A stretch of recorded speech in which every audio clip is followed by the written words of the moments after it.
I love rom-coms. I grew up watching them mostly against my will. To me, the golden period is, of trashy, fun rom-coms is 2000 to 2010. Matthew McConaughey, How to Lose a Guy in 10 Days, The Wedding Planner. Lots of rom-coms are way more sophisticated than they get credit for and are not just cheap entertainment. You can tell they aren't when you watch a bad one. For instance... Today we're talking about Materialists. This is Celine Song's, I guess they call it sophomore feature after making Past Lives, which I didn't see. I think it might help explain some of what I didn't like about this maybe, but I feel like I would probably like it. I was very interested in this. I was like, oh, we're doing a rom-com. It was very clearly advertised in that direction. It's a classic rom-com setup. Girl having to choose between the rich boy or the poor boy, set in New York, about a matchmaking service. I mean, it has all the trappings of the rom-com. This isn't funny. This isn't a comedy at all. I don't think it's really trying to be. Materialists is written and directed by Celine Song. It stars Pedro Pascal, Dakota Johnson, and Chris Evans. I enjoy these performers. Dakota Johnson, I guess the last time I saw her was in Madam Web, and she gave a very funny performance in that movie. This was not quite as funny or fun. I wish it was a little more trashy. I'll put it that way. This movie has a posture of being a little bit above the material that it's trying to talk about. It feels like it's condescending to the audience a little bit, even in the marketing of like, hey, this is a fun movie, that your mom would enjoy. But really, it's like the A24 leaning into like serious drama, crazy B-plot that's very dark and comes out in left field. Everything that I wasn't looking for and was hoping it wasn't going to be. It is very low on entertainment, and I'm not saying the movie has to adhere to some formula of rom-coms or even romance films or anything. It doesn't have to be broadcast news. It doesn't have to be 50 First Dates,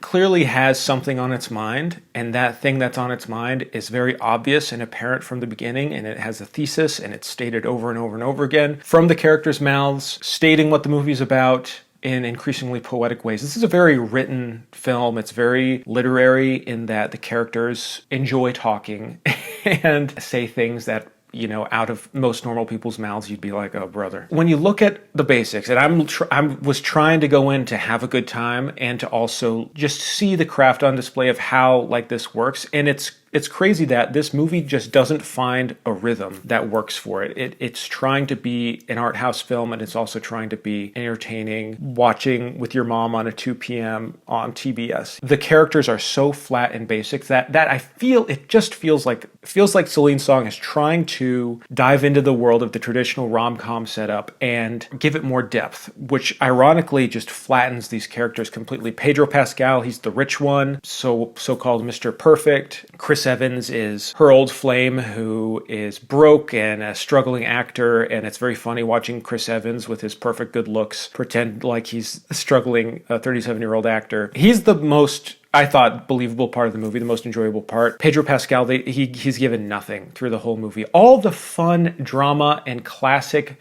clashing that occurs within the love triangle isn't here. It's just like the movie's afraid to be entertaining. It's afraid to dive into like there were complications that could have happened, things that could have developed and evolved with Dakota Johnson's character, with Pedro Pascal, on the nose, and everything is there designed to hit a thesis and make a point and nothing else. And that'd be okay if this movie were 40 minutes shorter. It feels like every scene is just being told the same thing. All the line reading is weird. The rhythm, there's no like some of the dialogue you could tell oh, this is a funny scene or this is a more upbeat moment. But the way it's directed, the way the actors are directed, I don't really blame the actors themselves, but the way they're directed, long pauses, yearning, looking into each other's eyes, the cutting is slow, the framing and the shot compositions are artful, but very restrained. If I didn't know that Celine Song wrote and directed this movie, I would have thought that some A24 filmmaker was directing someone else's script, like a okay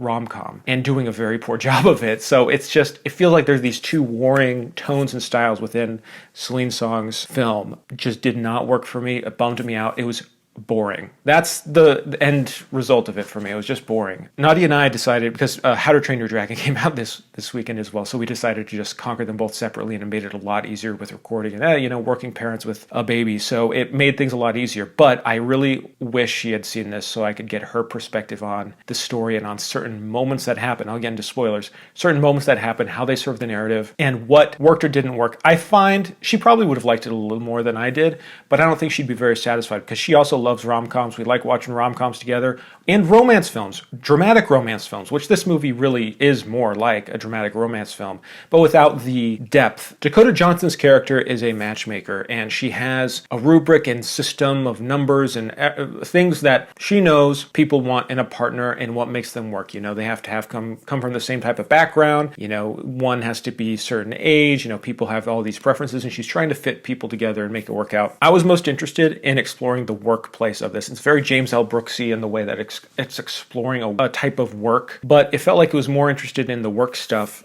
Just what a bummer kind of job it is, how it can be sometimes fun and interesting, but also like people using the services are super demanding and superficial. Like I like the moments where she's talking to her clients and they're like, I need someone who's over 6 feet. I need someone who is fit. You know, all the guys are like, I want her, the body type just needs to be exactly right. I don't care about the other stuff. You know, very like on the nose, like, okay, we know how Tinder works and online dating. People are very aware of how superficial it can all be. But this movie explored that somewhat, and I found that fun. But Dakota Johnson's character is just extremely cold, and this whole movie is kind of sterile. Like her character is just very flat. It's funny because it's like these are all types. These are all rom-com types that we've seen a million times. The thesis of the movie is a rom-com story that you've seen a million times of, oh, should I choose the guy with the money, or what is true love? You know, is true love more valuable than material assets? And we've seen a million movies like this. I mean, it's so predictable too, of like, okay, obviously we know how the story's going to go. The movie has this very cynical edge, but it doesn't want to take the risk of alienating the audience. It wants to have its cake and eat it too. It wants to pretend to be this entertaining, light entertainment while also exploring serious stuff, but it never strikes the balance. It feels like it wants to just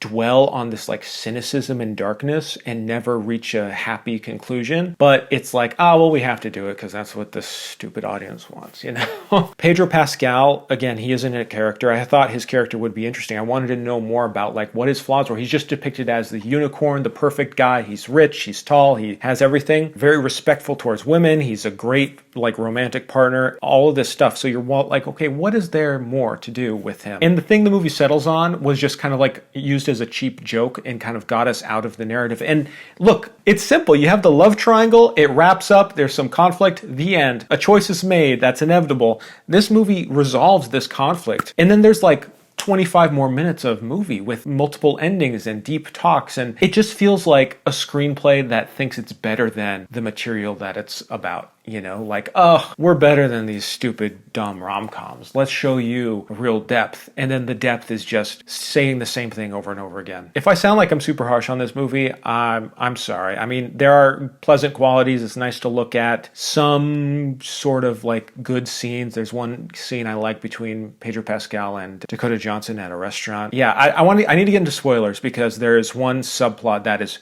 kind of jarring and interesting in how it's deployed, and I've seen people say that it feels cynical. So I'm going to talk about that. If you don't care about spoilers, just continue watching. All right, 3, 2, 1, spoilers. One of Dakota Johnson's clients that she's been trying to set up for a while unsuccessfully, her name is Sophie. She is assaulted by the person Dakota Johnson set her up with, and this woman is now suing the company and doesn't want to speak to Dakota Johnson, who they've become very close with. That throws her for a loop, and she's like, oh my God, this is horrible. And the result of this B-plot is kind of to say like, well, there's a lot more than just what's on paper to explain if a person is good or not. And it's like, yeah, I mean, some people are monsters. The point of these things, it just feels so obvious and stupid. However, this plot was gripping because I was like, where is this going? This is weirdly dark in this story. How is this going to affect her character and her worldview? And it doesn't that much. This character, Sophie, ends up coming back at the end of the film to be kind of like this return to plot or this conclusion for Dakota Johnson and Chris Evans' character. They go out to a wedding, break into this wedding and hang out, and then they have an argument at the end of the film. This is long after Pedro Pascal thing is resolved. And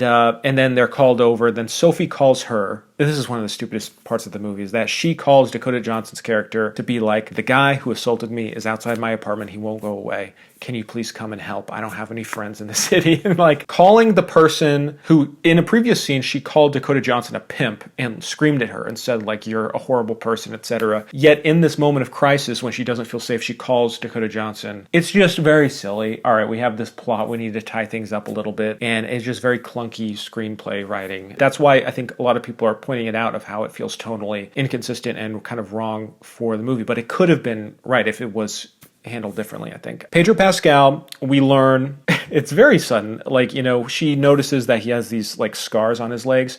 And earlier in the film, her and her coworker are talking about leg lengthening surgery, which is something that guys can do to gain a few inches. She notices he has these scars on his leg and then confronts him in the middle of the night and is like, you did the surgery? And he's like, yeah, I gained 6 inches. It was important for my ego, and people address me differently, and everything's better in my life, etc. And then she's like, I'm not in love with you.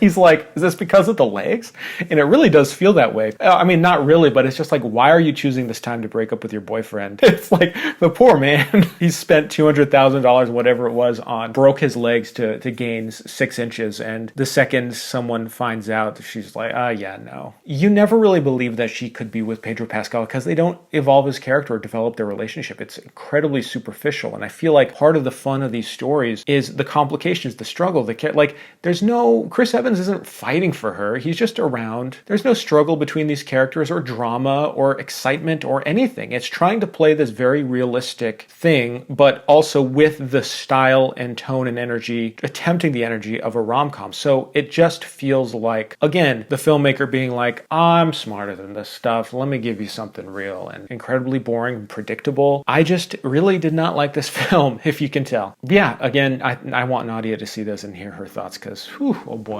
Anyways, what did you guys think of this film? Let me know. And what are your favorite rom-coms? What are your favorite romance films? I'm curious. I'd say Broadcast News and The Philadelphia Story. Those are my favorite. And Bringing Up Baby. That's more of a screwball. But all right. Have a good one, everyone. Bye-bye.